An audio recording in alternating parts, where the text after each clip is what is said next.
नमस्कार दोस्तों। अ, अभी जो मैं आपसे बातचीत हमारी जो चल रही है वो टॉपिक जो है विनिंग द हार्ट पे हम आपसे लगातार बात कर रहे हैं। मुझको लगता है कई दिन हो गए इस टॉपिक को साथ में लिए हुए, क्योंकि टॉपिक भी एक लंबा है और बड़ा इंपॉर्टेंट है। लोगों के दिलों को कैसे जीते, विनिंग द हार्ट। एक्चुअली में ये व्यवहार कुशलता है।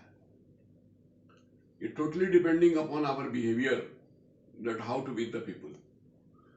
तो इस श्रृंखला में मैं अभी आपसे जो जो पिछली बार जो मैंने बात की वो विनम्रता पे मैंने बात की थी कि विनम्र आदमी कहीं भी किसी भी अपने अपने कहीं भी काम को करा सकता है। ये एक बहुत बड़ा गुण है मेरे समझ में। तो व्यवहार कुशलता का जो श्रेष्ठ गुण है या किसी के दिलों को जीतने का जो श्रेष्ठ गुण है वो हमारी विनम्रता होती है।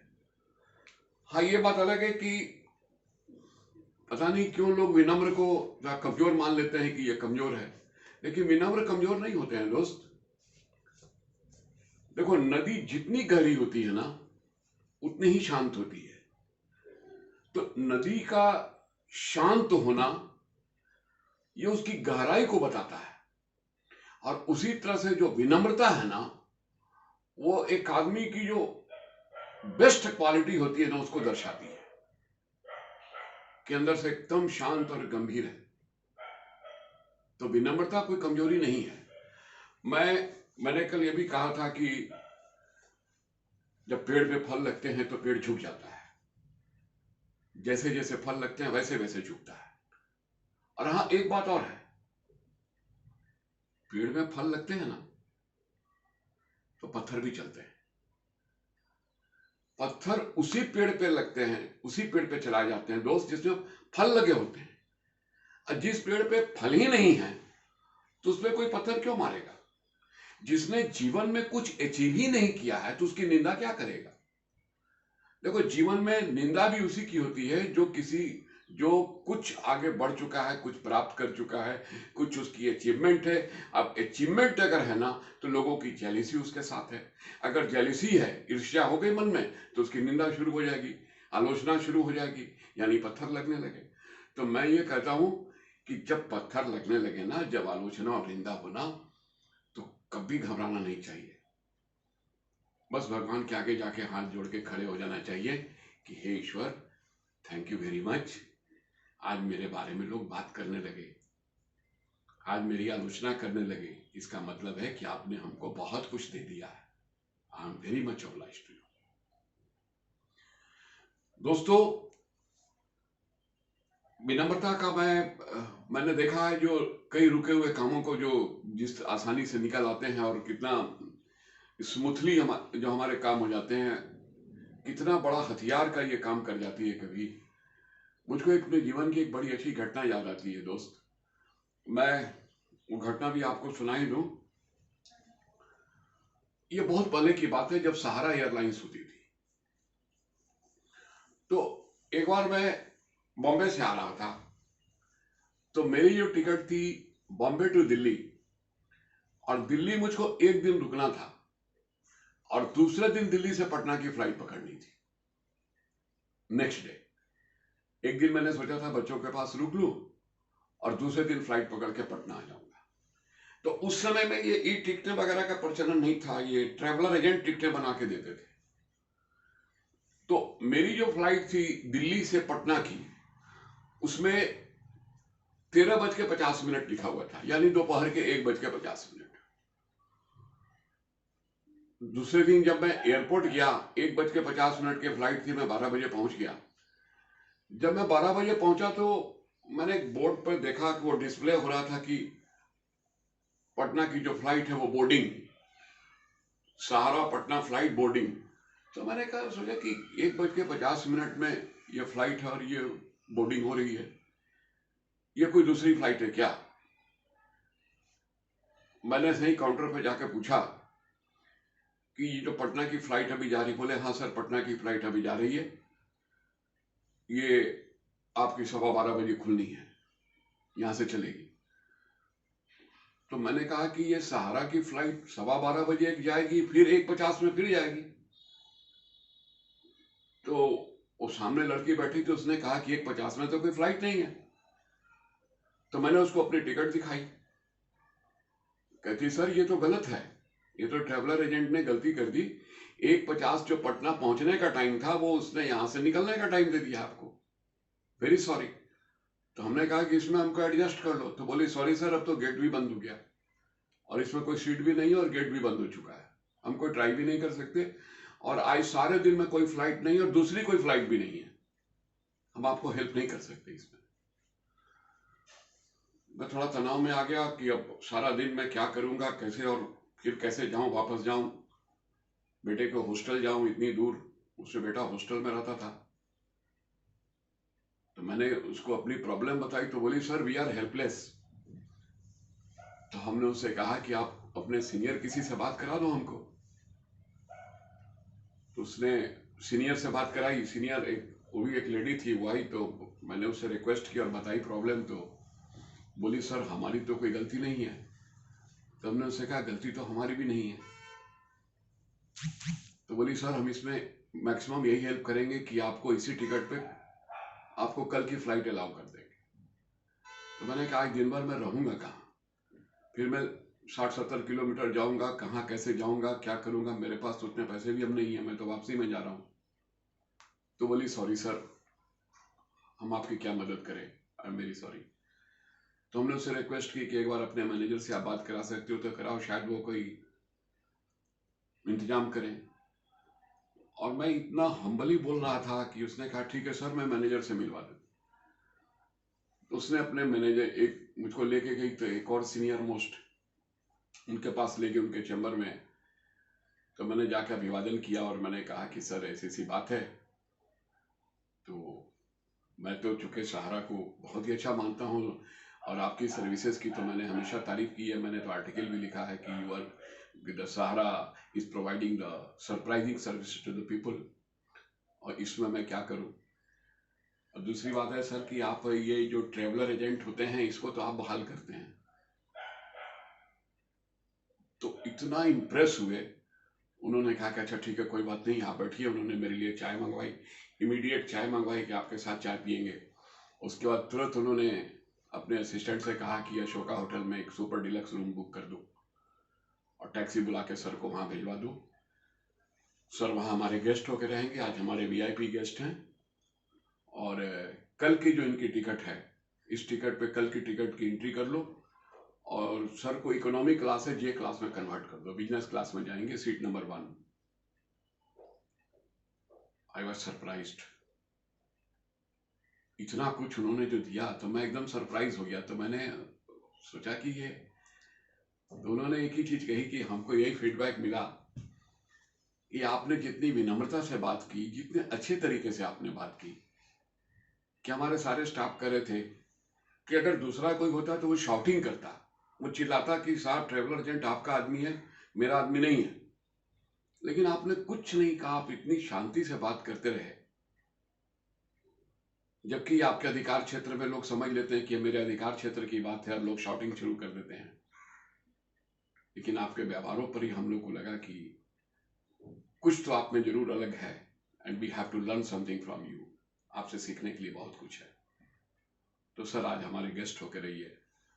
दोस्तों ठीक है, अधिकारों का प्रयोग करके हम काम तो ले सकते हैं, लेकिन जो विनम्रता जो काम कर जाती है, जिस तरह से, ठीक है हो सकता है अपवाद कभी भी हो सकते हैं, हो सकता है कि कभी आपको अधिकारों का प्रयोग करके ही अपना काम लेना पड़ता हो, लेकिन अपना अपना नेचर है। मैंने अपने बिहेवियर में मैंने जो ज़्यादा जो मैंने सपोर्ट लिया वो मैंने विनम्रता का ही लिया है और इसी के सहारे मैंने अपने काम कराए हैं। तो मेरे कहने का मतलब है कि एक तो विनम्र आदमी जो होता है ना, उसके मन को बड़ा संतोष मिलता है। विनम्रता बहुत संतोष देती है। विनम्र आदमी बहस नहीं करता, संबंधों में प्यार बढ़ जाता है, एक रिस्पेक्ट बढ़ जाती है, इज्जत बढ़ती है, अभिमान और ईर्ष्या दोनों दूर हो जाते हैं। जहां विनम्रता आ जाती है, मैंने कल भी कहा था कि अभिमान भी दूर होता है, ईर्ष्या भी दूर होती है। तो अभिमान और ईर्ष्या से दूर होने के बाद बट नेचुरल है कि लोकप्रियता बढ़ जाती है, हमारी पर्सनालिटी पे एक निखार आता है, लोगों के मन में हमारे प्रति एक अच्छा ओपिनियन बन जाता है। और जब अच्छा ओपिनियन बनता है तो हम लोगों के दिलों को जीत लेते हैं, और जब दिलों को जीत लेते हैं तो उनसे अपनी बात मनवाते हैं। जब बात मनवा सकते हैं तो हमारा बिजनेस बढ़ जाता है, बट नेचुरल है बिजनेस बढ़ जाता है तो हम फाइनेंशियली भी बढ़ जाते हैं। तो दोस्तों, मैं आपसे ये जरूर कहूँगा अपने अनुभवों के आधार पे कि विनम्रता का साथ कभी न छोड़िए। विनम्र आदमी छोटा नहीं होता। विनम्र आदमी माफी मांगने में विश्वास करता है और माफ करने में भी विश्वास करता है। किसी की गलतियों को लेकर के उसको बहुत पीसा नहीं जाता। अगर गलती दूसरे की है तो मन ही मन उसको माफ करने में ही आनंद मिलता है, और अगर गलती अपनी है तो माफी मांगने में कोई संकोच भी नहीं होता है। लोग समझते हैं कि माफी मांगने वाला छोटा होता है, लेकिन मेरी सोच है कि छोटा माफी मांग ही नहीं सकता। माफी जब भी मांगेगा तो बड़ा मांगेगा। जिसके अंदर के नेत्र खुल चुके हैं ना, जिसको भगवान ने कुछ एक्स्ट्रा कुछ दे दिया है ना, वही माफी मांगने में विश्वास करता है। दोस्तों, ये हमारी व्यक्तिगत राय है और मैं इसी पे चलता हूँ और इसी पे मैं विश्वास करता हूँ। तो विनम्रता एक बड़ा सुंदर गुण है। और दूसरे मैं किसी गुण की जो आपसे बात करना चाह रहा हूं अभी, वो है अहंकार, ईगो, अहंकार। ऋग्वेद कहते हैं कि अहंकार जो है ना, वो इंसान का सबसे बड़ा अगर कोई शत्रु है तो अहंकार है। लोग व्यवहार में अहंकार जो है ना, वो मेरिट को कमजोर कर देता है, मेरिट का शत्रु है। अहंकारी अपने मद में डूबा रहता है, एक अलग नशे में रहता है। अभी देखिए आप, जो जहां विनम्रता का अभाव होता है ना, वहीं अहंकार भी पनपता है। अभी तो इतने अच्छे अच्छे सीरियल चल रहे हैं, रामायण चल रही है, महाभारत चल रही है, क्या शिक्षा मिल रही है। रावण का अहंकार ही तो था ना जो विनाश का कारण बना, और महाभारत में भी दुर्योधन का अहंकार ही है जो उसको विनाश की तरफ ले जा रहा है। तो अहंकारी को तो बट नेचुरल है कि विनाश का कारण जो है वो अहंकार से ही स्टार्ट होता है। और स्वामी विवेकानंद जी ने तो ये बड़े अच्छे शब्दों में कहा है कि जो व्यक्ति अहंकार को त्याग देता है, अहंकार छोड़ देता है ना, उसको किसी भी धर्म की किताब पढ़ने की जरूरत नहीं है, वो बहुत ऊपर उठ जाता है। तो और हमारी जो दोस्तों गुरुवाणी में भी इसके बारे में जो हम लोग कहते हैं गुरुवाणी में कि हुक्म अंदर सब कोई, बाहर हुक्म न कोई, और नानक हुक्म जे बुझे तो हमें कहे न कोई। हर इंसान हुक्म के अंदर ही है, उसकी आज्ञा के अंदर है, यानी ईश्वर की आज्ञा के अंदर है, अधीन है। जो होता है उसके मन से होता है। हुक्म अंदर सब कोई, सब उसके हुक्म के अंदर है, और बाहर हुक्म ना कोई, हुक्म के बाहर कोई नहीं है। और नानक हुक्म जे बुझे, जो उसके हुक्म को समझ जाता है, तो हम मैं कहे ना कोई। कोई ये नहीं कहता कि मैं हूं। जो मैं शब्द जो है ना, ये अहंकार का प्रतीक है। मैंने ये किया, मैंने वो किया, मैंने ऐसा किया। अरे क्या किया? उसके आगे कुछ नहीं चलता। अभी सामने आ गया ना, इतना बड़ा अमेरिका देश और इंग्लैंड और अमेरिका और चाइना, बड़े बड़े देश, छोटा सा जीवाणु, एक छोटा सा वायरस कंट्रोल नहीं हो पा रहा है। मैंने एटम बनाया, मैंने ये किया, मैंने पनडुब्बी बनाई, मैंने वो किया, मैंने मिसाइल बनाए, सब कुछ तुमने बनाया, लेकिन उसने एक वायरस जो आया सारी दुनिया को रुला रहा है। यही इंसान की ताकत है। तो हम मैं कहे ना कोई, ये कभी नहीं कहना चाहिए कि जो हूं मैं हूं। और दोस्तों, वैसे भी ईगो जो है ना, ये बहुत ही नुकसान पहुंचाती है। फॉल्स ईगो, झूठ मूठ की एक ईगो मन के अंदर है। भाई को भाई से लड़ा देती है, भाई को बहन से लड़ाती है, बहन बहन में बोलचाल बंद कराती है, दामाद ससुराल नहीं जाता है। ये सारे जो प्रॉब्लम्स है ना, ये ईगो के कारण होते हैं। और ईगो क्या?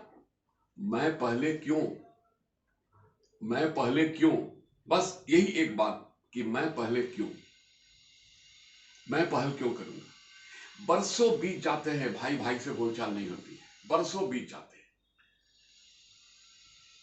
मैं पहले क्यों, बस। ये क्या है? यही तो अहंकार है, यही तो अहंकार है, यही तो रिश्तों को खराब कर रहा है।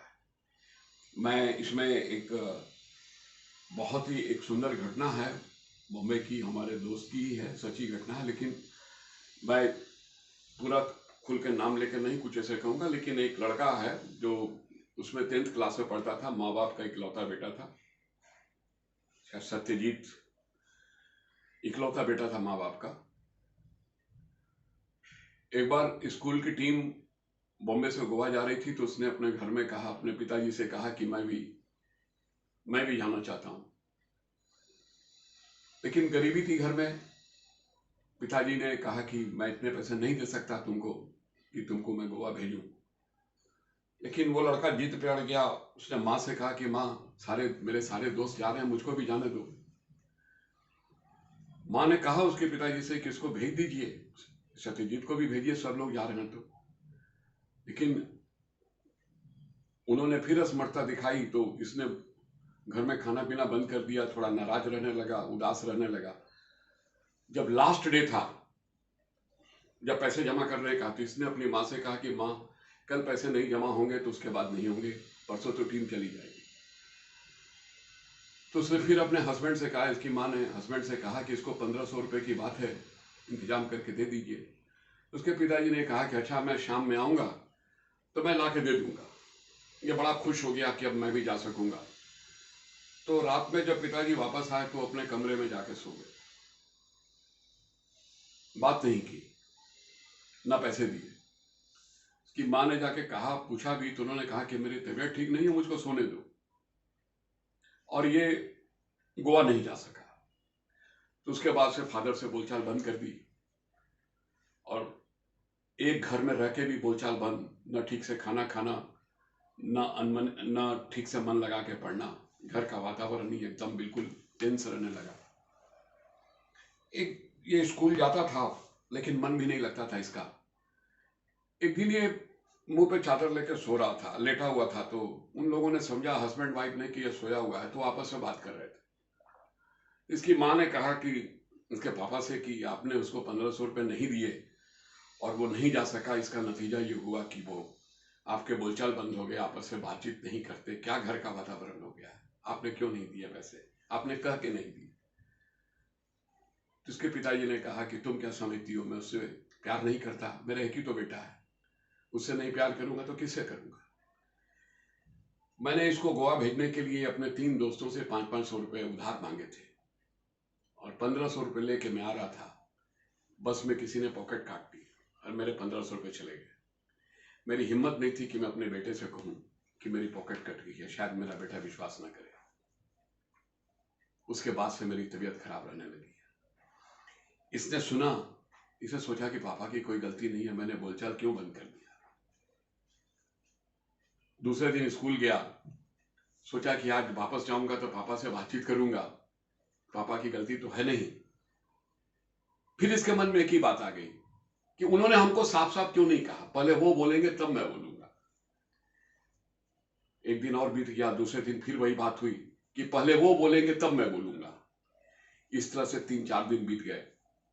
एक दिन स्कूल में इसने बड़ी बेचैनी महसूस की कि नहीं, आज तो जाके कहूंगा सॉरी पापा, सॉरी पापा, माफी मांग लूंगा। लपकते पैरों से घर की तरफ आया दोस्त। जब घर पहुंचा तो अंदर से रोने की आवाज आ रही थी, भीड़ लगी हुई थी, और पापा जा चुके थे, हार्ट अटैक से मृत्यु हो गई। ये लड़का जोर से चीखा, आवाज भी फट गई, वोकल कॉर्ड डैमेज हो गई।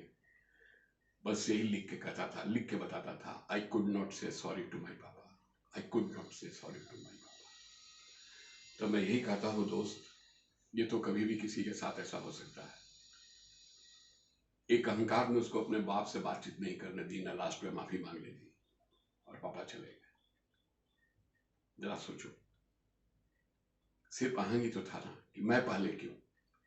ये मैं बहुत बुरी चीज है दोस्त, बहुत बुरी चीज है। मैं आपसे रिक्वेस्ट करता हूं कि इस वीडियो के माध्यम से भी मैं आपसे भी रिक्वेस्ट करता हूं कि जिससे आपका बोलचाल बंद हो किसी से, जरा सोच के देखो। भाई बहन से नहीं बोल रहा है, बहन बहन से नहीं बोल रही है, दामाद ससुराल नहीं जा रहा है, समाज में बहुत कुछ है, ये बहुत कुछ है। और कारण एक ही है कि मैं पहले क्यों। प्यार आपके दिल में है, प्यार करते हो, आपसे वो भी प्यार करता है, लेकिन मैं पहले क्यों के कारण आप मिल नहीं पाते, बात नहीं कर पाते हो। अगर इस अहम को हटा दो दोस्त और पहल करो जाके, जो पहल करता है वही बड़ा बनता है। मैं चूंकि टॉपिक ये बड़ा लंबा हो जाएगा, तो एक और घटना थी बड़ी अच्छी, उसको मैं आपको संक्षिप्त में ये बता देता हूँ। मैं संक्षिप्त में ये बता देता हूँ कि कानपुर में मेरा एक प्रोग्राम चल रहा था, उसमें जब ये टॉपिक आया तो मैंने बाद में पूछा कि किसी का किसी से बोलचाल ऐसे बंद है, तो एक उठा और उसने कहा कि मेरा अपने भाई से बोलचाल बंद है। मैंने पूछा कब से, तो कहा कि 12 साल हो गए। उसने बताया कि एक शहर में रहते हैं, 12 साल से बोलचाल बंद नहीं है। तो मैंने उसको यही कहा, भाई से प्यार करते हो? तो उसकी आंखों में आंसू आ गया। कहता प्यार तो बहुत है लेकिन ना वो बोलता है ना मैं बोलता हूँ। मैंने उससे कहा कि अगर अभी मोबाइल पे खबर आ जाए कि तुम्हारे भाई का एक्सीडेंट हो गया, डेथ हो गई, तो कैसा लगेगा? तो चिल्ला पड़ा कि सर ऐसा मत कहिए। तो मैंने कहा तुम एक काम करो, ये तो कभी भी किसी के साथ हो सकता है, तो तुम फोन करके उसको बुलाओ और बात करो। और मैंने उसको फोन लगवा दिया, और फोन लगवा दिया, उसने फोन लगाया तो इसको बात नहीं कर पा रहा था, ये रो रहा था। जब रो रहा था तो मैंने फोन उसके हाथ से ले लिया और मैंने उसको कहा, तो उसने यही कहा कि मेरे भाई को क्या हुआ, वो क्यों रो रहा है, कहाँ है? तो मैंने जगह बताई, तो उसने कहा मैं अभी आ रहा हूँ मिलने के लिए। और उसी मीटिंग के हॉल में मैंने जल्दी से 2 शॉल मंगा करके, बुके मंगा के मैंने अरेंजमेंट किया। और उसका भाई आया तो रोते हुए चिल्लाते हुए कि मेरे भाई को क्या हुआ। और दोनों भाई जब गले मिले 12 साल के बाद, दोस्तों हर आंख गिली थी और हर ने सराहा इस चीज को। एक छोटी सी ईगो अपनों से दूर कर देती है। कहने के लिए तो बहुत कुछ है इसमें, लेकिन समय की एक सीमा होती है दोस्त। अगर फिर कभी मौका मिला तो मैं फिर इस पर कुछ और भी बात करूंगा, कुछ और भी उदाहरण दूंगा, कभी बात करूंगा इस पर। शायद वो लास्ट कड़ी होगी बिहेवियर की, मैं एक बार और आपके सामने आऊंगा विनिंग द हार्ट में। आज के लिए बस इतना ही। Thank you very much.